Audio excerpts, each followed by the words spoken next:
Baiklah, kali ini kita akan membahas materi tentang gaya. Nah, gaya ini adalah tarikan atau dorongan. Ini benda ya, ketika ditarik ataupun didorong itu adalah gaya. Gaya itu simbolnya huruf F, bahasa Inggris force, huruf C. Nah, gaya ini ada dua macam. Pertama ada namanya gaya sentuh. Gaya sentuh berarti gayanya orang melakukan gaya tapi disentuh. Misalnya ketika kita sedang menarik balok ya, ketika kita mendorong dinding, ketika kita menarik ke pintu dan sebagainya. Nah, kemudian yang kedua, gaya tak sentuh. Gaya tak sentuh itu dia mengalami gaya tarikan atau dorongan tapi tidak disentuh. Misalnya gaya gravitasi, kemudian gaya magnet, gaya listrik dan sebagainya. Nah, kita menggunakan satuan Newton ya. Jadi gaya itu satuannya Newton, bukan kilogram, bukan meter. Nah, Newton ini berasal dari satuan kilogram meter per sekon kuadrat. Nah, kita akan menghitung nilai resultan gaya. Resultan gaya itu adalah penjumlahan dari berbagai gaya. Misalnya yang pertama ini ada balok ya, balok bermassa M. Ini ditarik dengan gaya F sama dengan 10 Newton. Kemudian ditarik lagi dengan gaya F1, F2 nya 5 Newton. Pertanyaannya, berapakah resultan gaya dari peristiwa ini? Resultan gayanya maka kita jumlahkan ya. Kalau karena ke kanan semua maka ditambah F1 ditambah F2 berarti 10 ditambah 5, 15 Newton. Kemana ke arahnya? Nah, kalau ditanya arah maka jawabannya ke kanan. Nah, sekarang kalau peristiwa yang kedua, jika seandainya ini balok dia ditarik ke kanan ini 10 Newton, kemudian 5 Newton, kemudian ditarik lagi ke sini sebesar anggaplah 40 Newton ya. Pertanyaannya, berapakah nilai resultannya, resultan gayanya, kemudian kemana ke arahnya? Maka kalau kasus seperti ini kita lihat mana yang paling besar. Kita lihat yang ke kanan ada berapa nih, ditambahkan saja 15 Newton ke kanan ya. Yang ini sebenarnya sendirian maka 40 Newton ke kiri. Nah, pertanyaan kalau ditanya arah, kemana ke arahnya? Tentu yang paling besar yaitu kiri ya. Jika ditanya ke arah maka kiri. Ketika ditanya resultan gayanya ya selisihnya, berarti 40 ke 15 adalah ya 25. Nah, maka jawabannya adalah 25 Newton, seperti itu. Nah, kemudian ini biasanya ini ketika pelajaran SMA, ketika gaya ditarik ke kanan ya sebesar F1, kemudian ke atas sebesar F2. Pertanyaannya adalah berapakah resultan gayanya? Maka untuk mengetahui resultan gayanya kita gunakan F1 di kuadrat ditambah F2 kuadrat. Nah, ini biasanya pelajaran SMA. Nah, dalam pelajaran gaya kita mengenal yang namanya hukum Newton. Hukum Newton. Hukum Newton itu ada 3. Hukum yang pertama, dia mengatakan bahwasanya benda itu diam ya. Benda itu diam karena dua penyebabnya. Pertama, karena F-nya sama dengan 0, artinya tidak ada gaya. Yang kedua, ketika benda itu mengalami GLB. Apa itu GLB? Kecepatannya tetap. Benda yang sedang mengalami kecepatan tetap itu namanya GLB. Nah, kemudian yang kedua, hukum Newton mengatakan bahwasanya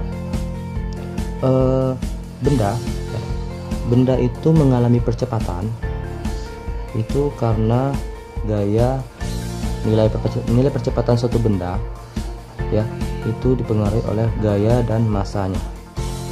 Nah, jadi katanya semakin besar gayanya maka percepatan juga semakin besar.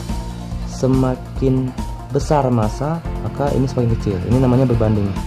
F berbanding lurus sedangkan M berbanding terbalik. Semakin besar ini semakin besar, sedangkan ini semakin besar maka ini semakin kecil. Nah, ini hukum 2 Newton.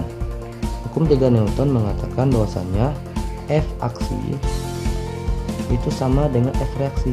Misalnya kita mendorong dinding dengan pelan, maka reaksi yang dirasakan kita juga pelan.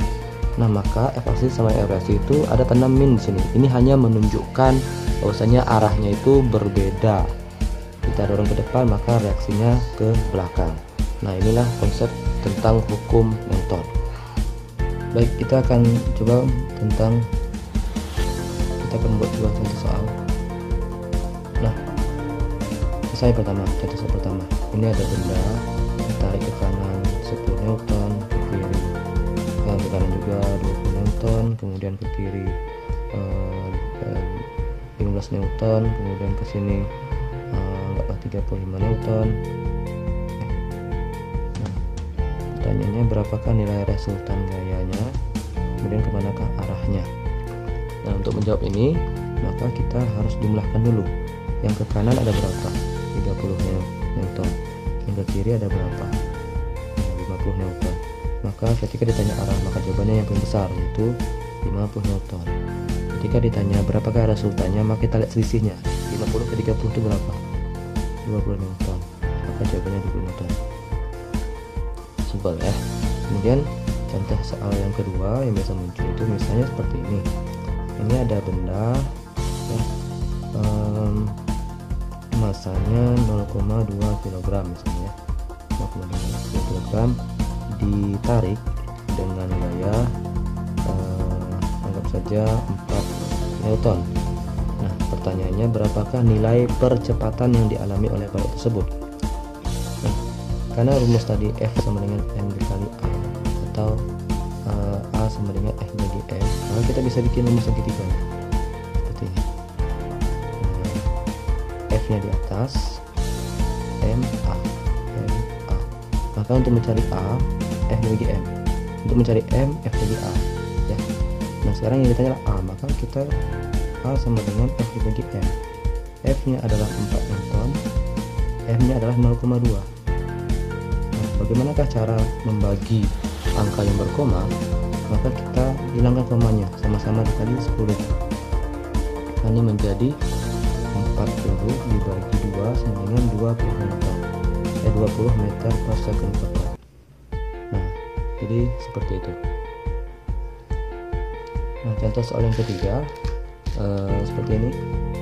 Misalnya ini ada benda ini masanya 2 kg. Kita tarik dengan gaya sebesar 10 Newton. Ternyata mengalami percepatan sebesar 2 meter per second kuadrat. Nah, sekarang benda yang sama 2 kg ini kita tarik dengan gaya 20 Newton. Pertanyaannya berapakah nilai A nya? Nah, ini kan perbandingan. Maka kita lihat di sini dari peristiwa ini mana angka yang sama. Nah, masanya sama ya, masanya sama. Nah, maka masanya kita bikin, masa yang pertama sama dengan masa yang kedua. Masa rumusnya kan F sama dengan M kali A. Kalau mencari M, tutup sudah M berarti F bagi A. Maka F1 per A1 sama dengan F2 per A2. Nah, F1 nya 10, A1 nya 2, kemudian F2 nya 20, F2 nya kita tanya. Nah, habis itu kita kali silang, maka menjadi 10 A2 sama dengan 20 kali 2 ya. A2 sama dengan 20 dikali 2, langsung saja 40 10 sama dengan 4 meter per second kuadrat. Nah, maka kita cuma 4 meter per second kuadrat. Jadi pertama kali kita lakukan adalah kita lihat mana yang sama. Jika ternyata masanya yang sama, maka kita samakan masanya. Baik, terima kasih, seperti itu saja.